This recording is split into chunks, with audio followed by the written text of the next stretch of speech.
Olá, irmãos, seja a graça, seja a paz do Senhor sobre tua vida, sobre a tua casa e sobre tua família. Como é que você está?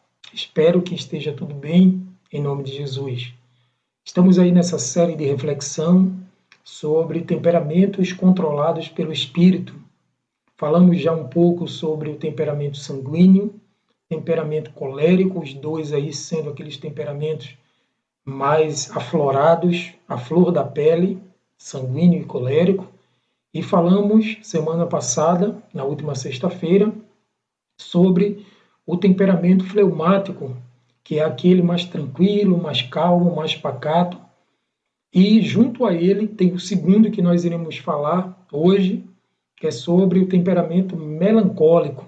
E aí nós iremos tratar um pouco sobre esse temperamento. Mas antes, eu queria pedir para você, se por acaso você não conhece qual é o seu temperamento, entre em um site de referência que tem aí o medidor de temperamento, onde você vai colocar ou escrever, pontuar quais são as suas características diante de alguns fatos que ele vai te apresentar, e lá no final ele vai te apresentar qual foi a predominância do teu temperamento, ou teu temperamento dominante. Você geralmente pode ter dois temperamentos dominantes, o primeiro e o segundo, que aí pode girar em torno, ou dois geralmente agitados, ou um mais agitado e um mais tranquilo, pode acontecer. Cuidado, porque se porventura os números ou a porcentagem der 25% em cada um, tem alguma coisa equivocada, não pense muito na hora de responder, o que vier a primeira coisa na mente, coloque lá, porque aí você vai ter mais uma probabilidade melhor e maior de você ter a maior aproximação do verdadeiro temperamento que você tem. Então vamos lá ao temperamento melancólico, que é esse temperamento que nós veremos hoje. O que é um temperamento melancólico? Vamos às características fortes desse temperamento. Então, a primeira característica desse temperamento é que ele é analítico. Ele geralmente analisa tudo que vai fazer. Ele não é uma pessoa que deixa as coisas acontecerem de uma forma. Ele analisa todos os passos que ele vai fazer.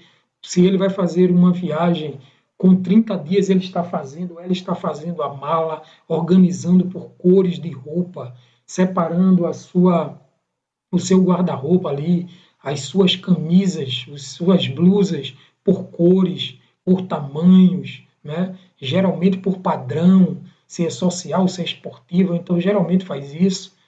E também ele é abnegado. O que é abnegado? Ele geralmente, abnegação quer dizer que a pessoa, ela em detrimento à sua vontade, ela deixa a vontade de outro prevalecer, porque geralmente o melancólico ele prefere dar vazão à vontade de outra pessoa do que a sua própria.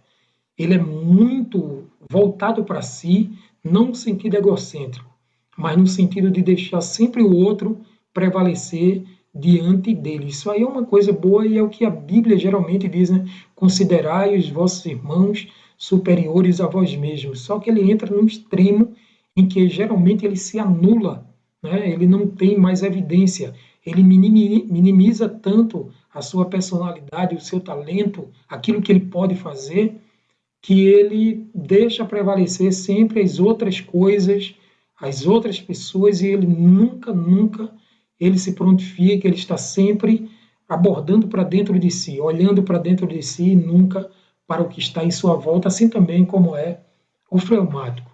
É super perfeccionista, ele não deixa nada escapar, ele sai de casa e olha todos os detalhes, e se ele, por exemplo, chegar no meio do caminho, percebeu ou lembrou que tinha alguma coisa fora do lugar, ele é capaz de voltar no meio do caminho, se atrasar para o compromisso, mas ele deixar tudo no seu devido lugar. Ele é introvertido, como eu tinha dito, voltado para dentro de si, ele sempre olha para si. Ele é um amigo fiel. Se você quiser um amigo de confiança, procure um melancólico, porque ele é um hiper guardador de segredos. Ele morre com aquilo no túmulo lá e ele não diz para ninguém. Geralmente isso quando ele está de fato controlado pelo Espírito Santo. Porque quando não, aí tem uma situação adversa, que a gente vai ver nos pontos fracos ou que precisa ser melhorado. Ele é uma pessoa confiável, né? Uma pessoa amiga, fiel, confiável. Então, essas são as características fortes de um melancólico. Vamos agora às características que precisam melhorar em um melancólico. Então, vamos a elas. E aí a gente pode observar e ajudar também aquelas pessoas que, porventura, estejam precisando de orientação e que você já tem esse conhecimento ou leu sobre. Então, dá uma ajuda, ora por aquela pessoa, para que Deus cada vez mais controle o seu temperamento. Então, egocentrismo, ela é super egocêntrica e olha sempre para dentro de si, foi aquilo que a gente colocou. O olhar para dentro de si não é nenhum erro, mas é um erro quando você só olha para si, quando você só volta para si as coisas. A sua vontade diante das outras, geralmente a vontade das outras prevalece, mas o interesse geralmente é do melancólico. Esse é o interesse dele, esse é o interesse dela. É desconfiado, geralmente tem um certo ar de desconfiança, não se entrega a uma relação de amizade rapidamente, geralmente fica analisando, foi aquele ponto forte que a gente falou, é super analista, observa todas as coisas que estão em sua volta, apesar de não se envolver nelas, mas ele fica analisando todas as coisas e ele não se entrega a uma relação, ela não se entrega a uma relação de imediato. É preciso analisar todos os termos dessa relação para que ele entre de fato de cabeça nessa relação de amizade ou de amor, que seja a relação. É super pessimista, todo mundo ali, o sanguíneo está do lado dele, incentivando, dizendo vai dar certo. Ele diz, rapaz, vamos analisar, vamos pensar direitinho, pode ser que não dê certo, pode ser que chova, e se chover vai molhar e não dá certo. Então, exatamente esse pessimismo é por conta da insegurança, porque ele é super inseguro, ela é super insegura naquilo que está fazendo. Temeroso, ele teme geralmente muito fácil, as coisas acontecem em sua vida e ele fica temendo, achando que nada vai dar certo. Sempre que vai fazer alguma coisa, uma oportunidade surgiu em sua vida, ele fica medindo as consequências, analisando todos os fatos. Será que isso realmente vai dar certo? Essa pessoa, será que está com boa intenção comigo? Então, esses são pontos a serem analisados. E eles têm tendência, geralmente o melancólico tem uma tendência depressiva de ser. Geralmente fica naquele egocentrismo dentro de si, voltado para si, costuma não se relacionar com a grande massa, é uma pessoa que ela gira em torno das coisas dela, a gente falou do egocentrismo, gira em torno daquilo que ela quer, daquilo que ela gosta, e por isso não se relaciona, por conta da desconfiança, porque é inseguro, porque ele é temente demais, temente não no sentido de temor a Deus, temente de ter medo de decepcionar-se numa determinada relação. Então esses são os pontos primordiais que a gente precisa, relevantes, que a gente precisa analisar sobre o melancólico.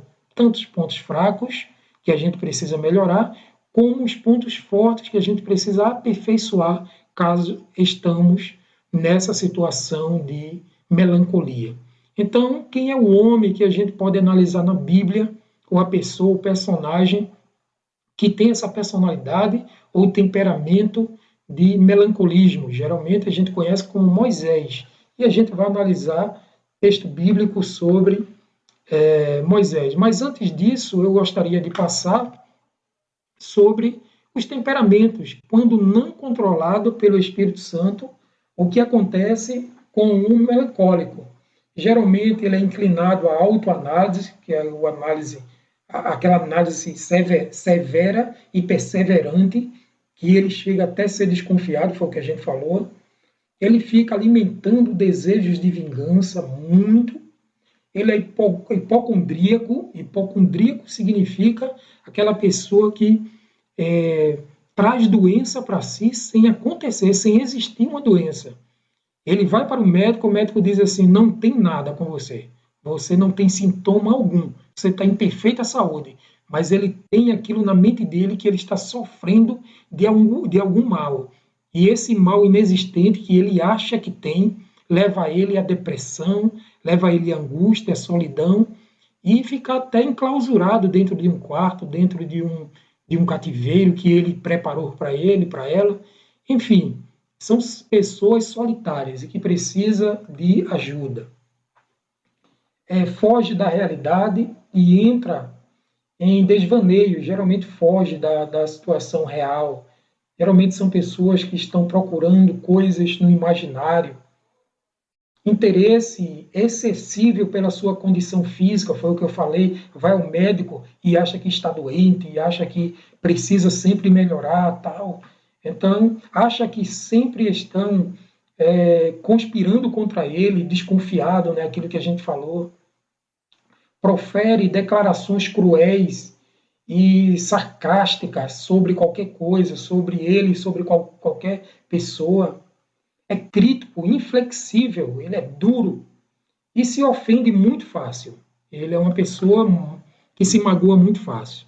Se você tratar um sanguíneo com uma brincadeira, o sanguíneo vai sorrir, vai brincar, vai se divertir, assim como o colérico, mas um pouco carrancudo, mas não vai se irar. Ele vai retruncar com a mesma moeda com você, no caso do colérico. São sentimentos que precisam ser controlados pelo Espírito Santo de Deus. Mas existe um Moisés que foi controlado por Deus, que teve a sua vida controlada por Deus. Vamos analisar o Moisés no capítulo 32, versículo 31 e 32 de Êxodo. Retornou Moisés à presença de Yahvé, de Deus, e confessou: este povo cometeu um pecado horrível ao confessionar um Deus de ouro. Agora, portanto, eu rogo a tua misericórdia para que lhe perdoes o pecado. Caso contrário, olha o que ele diz aí em vermelho. Caso contrário, risca-me. Rogo-te do teu livro sagrado que escreveste. Então, lembra que a gente falou agora há pouco que ele é um amigo fiel, que ele luta quando ele entra de cabeça, quando ele confia em um grupo, que foi o caso de Moisés, quando ele tira aquele grupo, como ele tirou do Egito, usado por Deus, claro, pela mão de Deus, ele se lança numa relação de cabeça, de corpo e de alma. Então, esse é o Moisés que a gente conhece, esse é o Moisés que a gente entende, é o Moisés que luta com unhas e dentes por aquelas pessoas que ele confia. E em Números, agora em Números, no capítulo 20, versos 7, 8 e 11, olha o que está escrito. E o Senhor falou a Moisés, dizendo: toma a vara e ajunta a congregação, tu e Arão, teu irmão, e falai a rocha. No versículo 8 diz: falai a rocha. Olha o que acontece no versículo 11.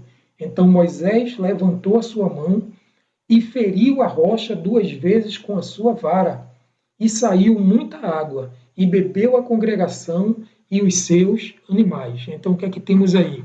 Um Moisés enfurecido, um Moisés aí em seu desvaneio, como a gente falou agora, fugindo da realidade e indo agora se vingar de uma atitude, porque o povo estava pedindo, estava ali murmurando contra Deus e ele não queria isso.